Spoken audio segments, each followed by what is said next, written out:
is more authentically British. I've certainly heard people in my country talk that way. But actually, a lot of the big corporations that work out there are really dependent on migrant labor. And we might think that people in the country are living independently, but actually, a lot of them are under pretty tight corporate and government control. According to this article from the Bureau of Investigative Journalism, British farms are inventing all new ways to brutalize and exploit migrant workers.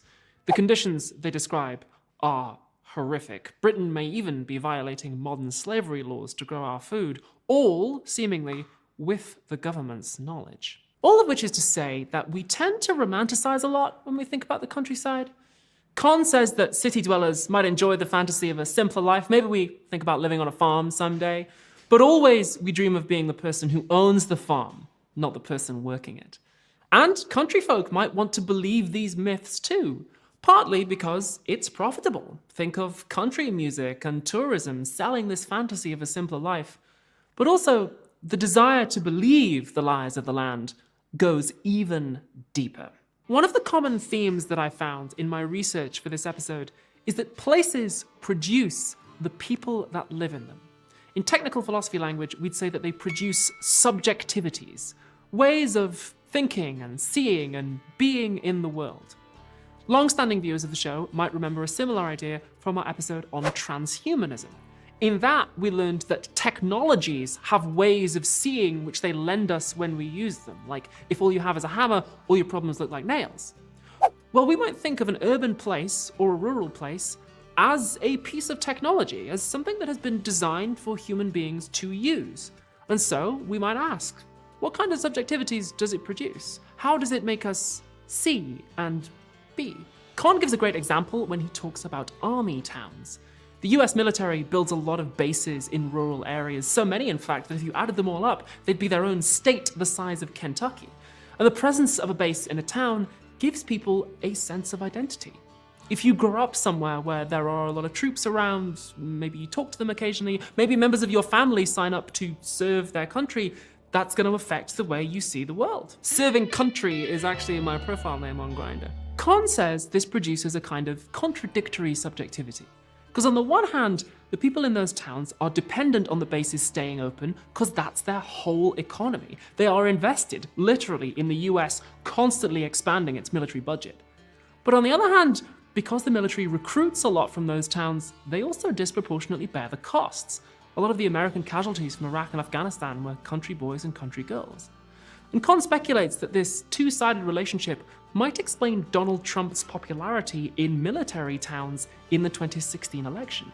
Trump criticized the politicians who sent the children of those towns to die, whilst at the same time not criticizing the institution of the military itself, and in fact, promising to expand it. The people who liked that message had been shaped by where they live. It affected how they see the world. Everything I've told you so far is an amuse-bouche. I have already given you everything that you need to understand the rest of this video, including the twist. But we've got a ways to go before we get there, because it's not just the countryside we need to myth bust. Before we reach the city, we have to walk through the suburbs. And for that, I'm going to need some help from my friend Jason, better known by his YouTube handle, Not Just Bikes. Ah, the suburbs. The concept has been around for a long time, but they really took off as soon as trains were invented. The early modern suburbs were found along train lines or streetcar lines, and the streetcar suburbs of the early 1900s were peak North American urban planning. But in the US and Canada, it has been illegal to build these kind of neighborhoods for about 70 years. So when most people think about suburbs today, they think about suburbia, the modern car-dependent suburb, something that didn't exist until about the 1940s. Canada, the country where I'm from, is very much a suburban country. Over 75% of Canadians live in a place that could be considered suburban, and the majority of those places are car-dependent. This means that the people who live there need to use their cars to do almost anything. Even something as simple as buying a bag of milk requires a motor vehicle. There are lots of myths about car-dependent suburbia, but the one that is the most incorrect and damaging is the idea that the people who live there are somehow financing urban areas, when in fact we now know that suburbia is financially insolvent. Suburbanites want to have the benefits of rural living, the space between your neighbors, the big yards and lawns, the romantic idea of living independently and driving a pickup truck. Though the suburbanite version has leather seats and a truck bed too small for a sheet of plywood. But suburbanites also expect all of the benefits of urban living: paved streets, sidewalks, good schools, connections to municipal water and sewage lines, snow clearing, garbage pickup, reliable electricity, good coverage of police and fire services. And no traffic ever. Ugh, why won't they widen this road already? Unfortunately, all of these urban amenities come with a cost. Every extra mile of road and lawn means another mile of water mains, sewage pipes, electrical wires, flood protection infrastructure, and asphalt. Every new house means another car or six that needs to be accommodated for, both in the size of the roads and the size of the parking lots. That's free parking, of course. We're not a bunch of Europeans. So car-dependent suburbia has a very low value per acre for tax purposes, but a very high cost per acre for infrastructure, services, and amenities. Especially the replacement cost of that infrastructure at the end of its life cycle, which is more than the initial cost to build it. This mismatch between tax revenue and the cost of infrastructure has been questioned for decades, but it's only recently that these costs have actually been calculated in detail.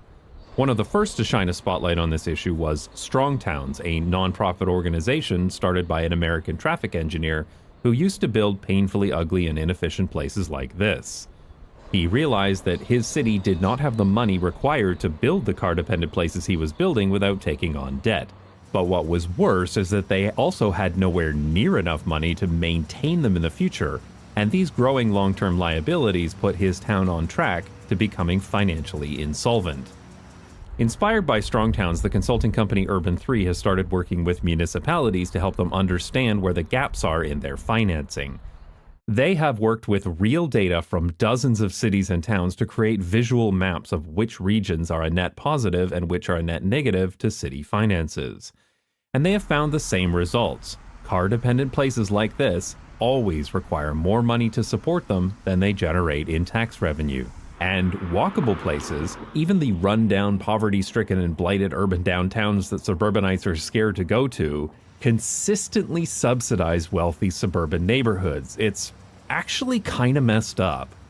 This is one of the reasons why cities all over the world have been trying to urbanize their suburban places, by bringing more density where there were previously parking lots, by trying to bring some public transit to car-centric suburban places, and by encouraging people to walk and cycle, and just generally trying to make them slightly less hostile to anybody outside of a car.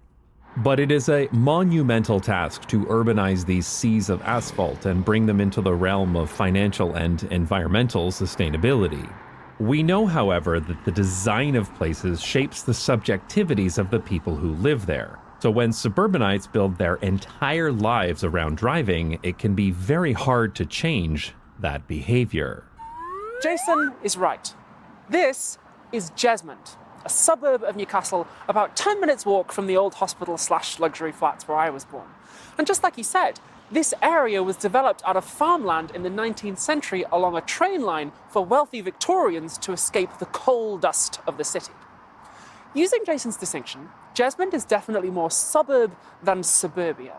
For one thing, it's got pretty good public transport, because in Newcastle we have something called the Tyne and Wear Metro, which I suppose Americans would call a subway and Londoners would call the Overground.